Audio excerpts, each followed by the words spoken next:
The realm of possibility is amazing, and the odds of things actually happening, well, that's just way different. Sure, things like picking a perfect bracket is definitely possible, but the overwhelming odds, 1 in 9.2 quintillion, make it virtually impossible to accomplish. And today we're going to discuss just exactly what is possible in sports and what would need to happen in order for the mathematically impossibly possible to impossibly happen. I'm 5 Points Gaming, and welcome to the first episode of Numbers Game, Maximum and Minimum.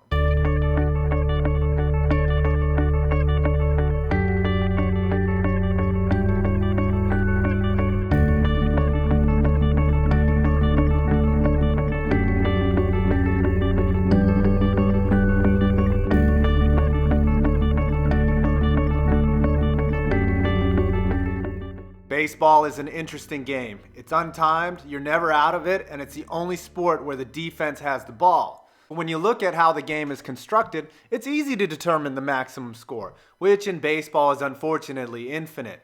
Very few sports have an infinite scoring component to it. We'll get to that later, but baseball is easily the most obvious sport to call out for not having a maximum score. And if you've ever been to a long-ass boring game, it can feel that way for sure. The stat I really want to talk about is fascinating to me. Baseball's minimum. Pitches in a game, that is. So it's pretty easy to determine that in order to record a perfect game, you need 27 outs. So you would think the minimum pitches for a game is 27. That's wrong. There are two sides, silly. Both sides need to set down every hitter. And now before I reveal the final answer, which I know you're trying to calculate in your head, I want to talk about the amazing set of events that need to occur in order for this to happen. In order to set down an entire team in only 27 pitches, every pitch would need to be reasonably towards the strike zone, every pitch would need to be swung on or bunted on into play, and every batter would need to be recorded out in one pitch. Let's look at how many three-pitch innings have occurred in the history of baseball. It's about 160 that have happened, and absolutely never consecutively. There have been 212,205 total MLB games played and 3,785,703 innings pitched. So in 3.7 million innings pitched, only 160 have been three-pitched innings. That's obviously 160 divided by 3.7 million, a 0.0000042% chance. So stringing 9 of those in a row by two pitchers on the same day? So like I said before, what would need to happen is both teams would have to throw a strike every time, the player would need to bunt it, stand there and get tagged, and repeat it until all 27 outs were made. But to reach the minimum, you're thinking the answer is 27 times 2, which equals 54. That's not the minimum. Because in the bottom of the ninth, only one pitch is needed. The player can put it in play and run around the bases. Hell, give the crowd a walk-off dinger after they just witnessed the most impossible possible thing ever. The minimum pitch count to complete a major league game combined is 52. I just blew your mind. Now let's talk about the NHL. I'm going to start with the minimum scoring to complete a game, but really both the maximum and minimum are interesting to me. Hockey is a timed game, yet some components are finite and others are not. You would think the minimum score to complete a regular season game would be 1 goal to none. Not so fast, buddy. What happens when the game is tied after OT? A shootout. In fact, the NHL is one of the few sports that you can win a game without recording the game's primary scoring method for the entire game. You can win a regular season game by potting 1 shootout goal, a stat that is recorded for posterity but not counted as a score for a player. Even more mind-blowing than that, a team could theoretically have an undefeated regular season without scoring a single goal for the entire season. Still like the shootout? Yeah, that's what I thought. Now, in the playoffs, the league does wise up, and the minimum score to win a game is indeed 1-0. But hey, I just blew your mind. Now for the maximum score. I had a lot of fun figuring this out. You have a finite set of parameters to work with here. A game has 60 minutes of regulation time, so that leaves a set number of opportunities to score. The fastest goal ever scored of all time from the opening whistle is 5 seconds, a record shared by both Doug Smale, Alexander Milgilny, and Brian Trottier. Great, you're thinking you divide 60 minutes by 5 seconds and you got the max score. But that's not the fastest possible goal. Oh, we're going to put some math to work on this one. Now to calculate the fastest possible goal in the NHL, let's see what the hardest shot in the history of mankind has ever been recorded at.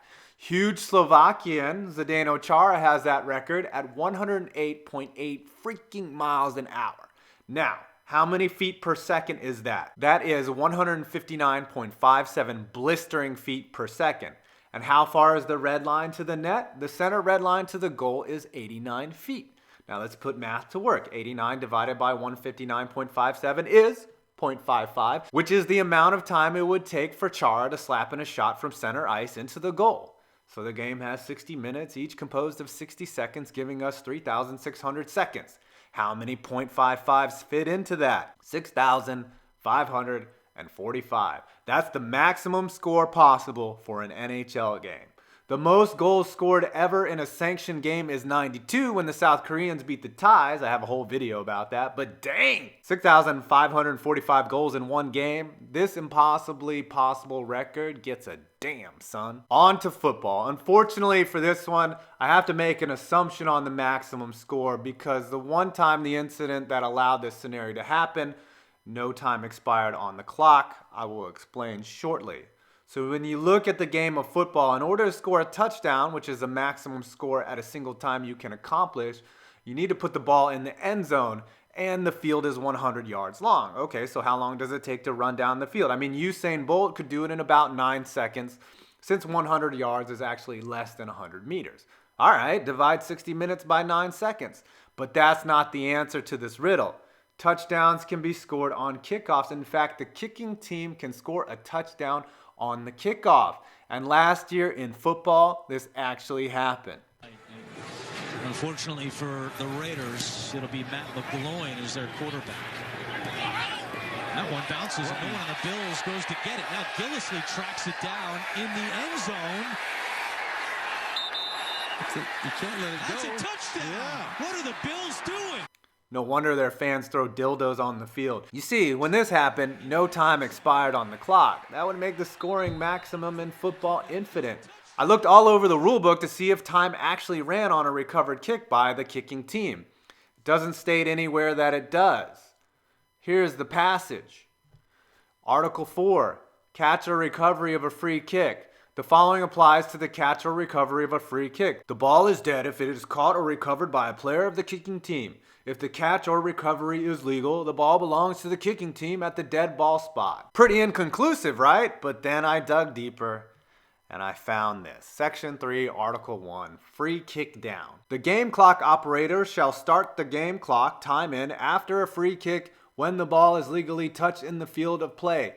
The game clock shall not start if the receiving team recovers the ball in the end zone and does not carry the ball into the field of play, the kicking team recovers the ball in the field of play, or the receiving team signals for and makes a fair catch.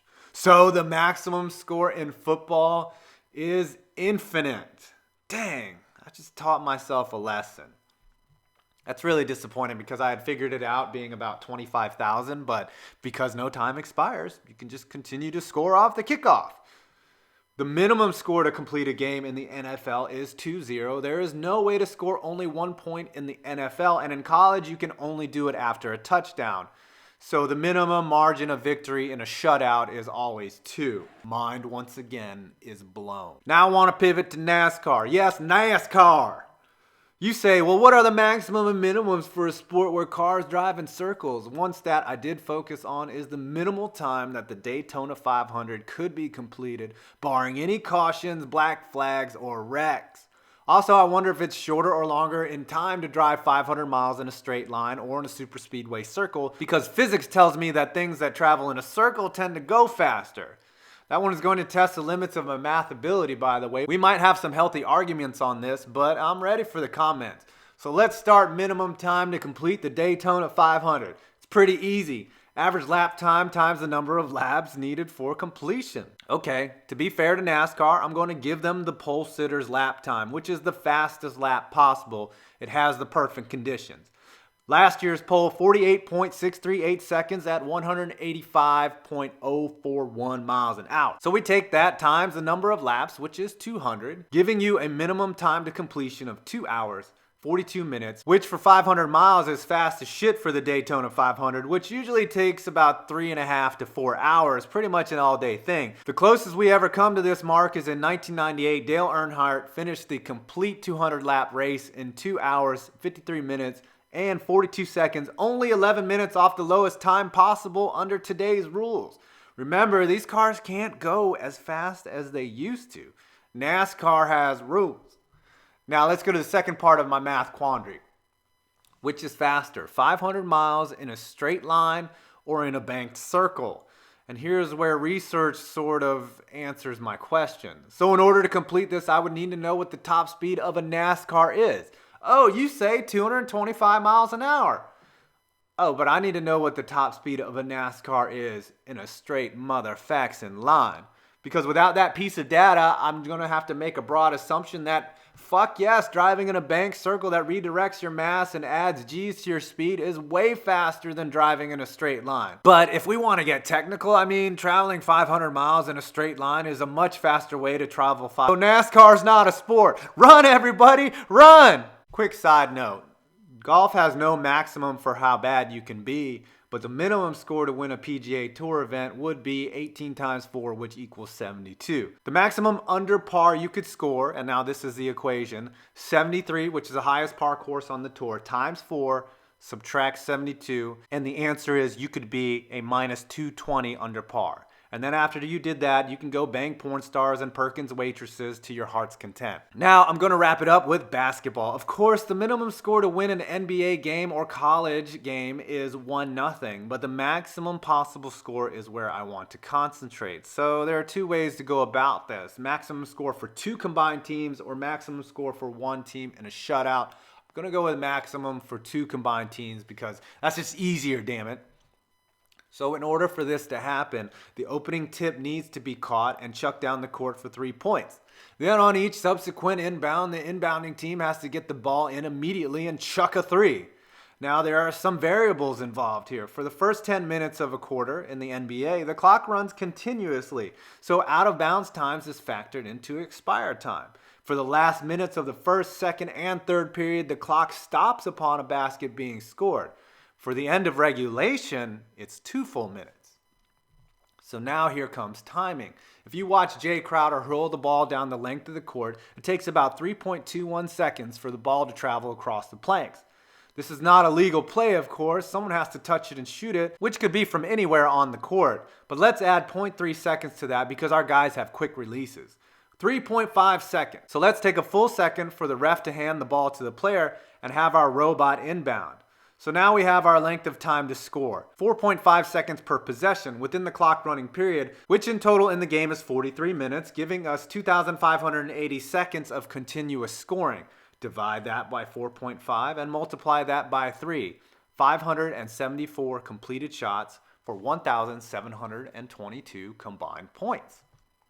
So now we have 5 minutes of clock time that stops upon scoring, which helps us boost our maximum. To use a good metric for time to score, I'm going to use the remaining clock minimum as our gauge, since the NBA deems that no basketball shot can be completed in less than this time frame.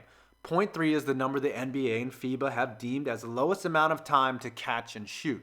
So 5 minutes gives us 300 seconds, and we divide that by 0.3 and then multiply by 3. That's 1,000 scoring opportunities representing 3,000 points.